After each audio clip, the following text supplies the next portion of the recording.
नमः शिवाय। शिवजी सदा सहाय। ओम नमः शिवाय। गुरुजी सदा सहाय। मेरे गुरुजी की मेरे ऊपर लगातार कृपा बनी हुई है। गुरुजी मुझसे इसी साल मिले हैं और जब से मिले हैं तो लगातार मुझे कोई ना कोई ऐसा साइन देते हैं जिससे मुझे पता चले कि वो मेरे साथ हैं। जब वो मुझे मिले तो मैं आपको बताती हूँ कि वो कैसे मिले। दरअसल एक दिन मैं बहुत परेशान थी तो मैं शंकर भगवान के मंदिर जल चढ़ाने जाती थी और मैंने उनसे कहा कि मेरे सहारे तो आपने सब ऐसे निकाल दिए जैसे सब धोखेबाज हैं, तो आप मुझे कोई सहारा भेजिए। तो उन्होंने उसी वक्त मतलब 2-3 दिन में ही मुझे गुरुजी के मैसेजेस अपने आप से फ्लैश होने लगे मेरे मोबाइल पर और गुरुजी ने कहा कि मैंने तुझे चुना है, तू मेरी संगत अब बनेगी और मैं तुझे सेवा भी बख्शूँगा। और तब से लगातार उनकी कृपा बनी हुई है। कभी वो मुझे तितली रूप में दर्शन देते हैं, क्योंकि मैंने उनसे पूछा कि अगर आप हैं तो आप मुझे दर्शन दीजिए, तो उन्होंने तितली रूप में दर्शन दिए।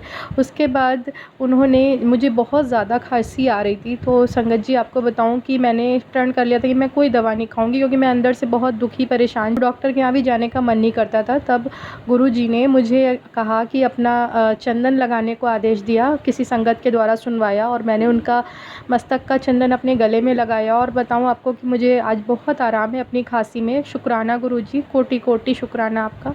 और इसके बाद उनका एक और सत्संग मेरे साथ हुआ कि मैंने उनके स्वरूप के नीचे एक अपनी अरदास लिख कर रख दी थी, जो उन्होंने मुझसे कहा भी था लिखने को, पर मैं उसे हटाना भूल गई अगले दिन। तो गुरुजी ने मुझे स्वप्न में भी दिखाया और इनफैक्ट एक सत्संग जी के द्वारा कहलवाया भी कि तूने मेरे स्वरूप के नीचे, स्वरूप के आसपास कोई चीज़ रखी है, उसको हटा। तो मैं समझ ही नहीं पा रही थी सत्संग जी, और शायद ये किसी और दूसरी संगत के लिए भी है कि मैं जब समझ ही नहीं पा रही थी, मैंने सोचा कि मैंने सब कुछ तो उनके आसपास से हटा दिया है, अब वो किस लिए बार बार ये मैसेज दे रहे हैं, क्योंकि वो लगातार 2-3 दिन मुझे मैसेज आते रहे।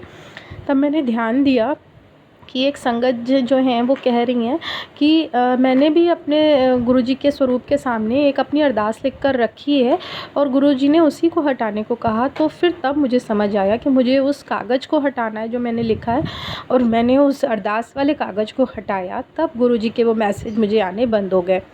तो धन्यवाद गुरुजी, बहुत बहुत शुक्राना आपका कि आप हमें समझाते हैं समझ ना आने पर। और गुरुजी मुझे कुछ धागे या तंत्र मंत्र जैसी चीज़ें भी घर में होने को बता रहे हैं, पर मेरे वो सिंदूर रखे हुए हैं जिनसे मैं पूजा करती हूँ, तो मैं सोच रही हूँ उनको भी हटा दूँ, पर मेरा मन बार बार ऐसा होता है कि मैं कैसे हटाऊँ। पर अगर गुरुजी का आदेश है तो वो हटवा ही देंगे और तंत्र मंत्र खुद से ख़त्म कर देंगे मेरे घर से। और इसके लिए मैं अपने गुरुजी का आज से ही दास लगा रही हूँ कि गुरुजी मेरे घर से अगर कोई तंत्र मंत्र है तो उसे खुद से ख़त्म कर दीजिए, क्योंकि मैं ढूंढ भी चुकी हूँ, मुझे कुछ नहीं मिल रहा। और एक और शुक्राना सत्संग है कि मेरी बेटी के हाथ में भी छोटे छोटे से दाने कुछ निकले थे, और मैंने जब उसके हाथ पर भी गुरुजी का चंदन लगाया तो पहले दिन से ही वो मुरझा से गए हैं। उसके लिए भी गुरुजी कोटि कोटि शुक्राना आपका। और मेरी एक अरदास है जिसके लिए मेरे गुरुपा कहते हैं कि तू ज़िद मत कर, तू ज़िद मत कर, लेकिन मुझे मालूम है कि मेरे गुरुपा अगर सबके हाथों की लकीरें बदल देते हैं तो मेरे हाथों की भी लकीरें बदलेंगे। अगर कोई मेरे माड़े कर्म है तो उनको भी बदल देंगे मेरे गुरुपा, और उनको अच्छे कर्मों में बदल देंगे, क्योंकि गुरुपा मैंने इस जन्म में किसी के साथ कुछ बुरा नहीं किया। हाँ, अगर किसी ने मेरे साथ गलत किया है तब मैंने उससे ज़रूर कुछ ना कुछ उलझन करी है, और गुरुपा इसी के लिए मैं क्षमा मांगती हूँ। और जो भी सत्संगी सुन रहे हैं, मैं उनको भी बताना चाहती हूँ कि मैंने कुछ गलत नहीं किया, बस गलत देखकर उसका विरोध ज़रूर किया है। तो गुरुपा मेरी पुकार सुनिए और अरदास सुनिए और क्षमा करिए। शुक्राना गुरु।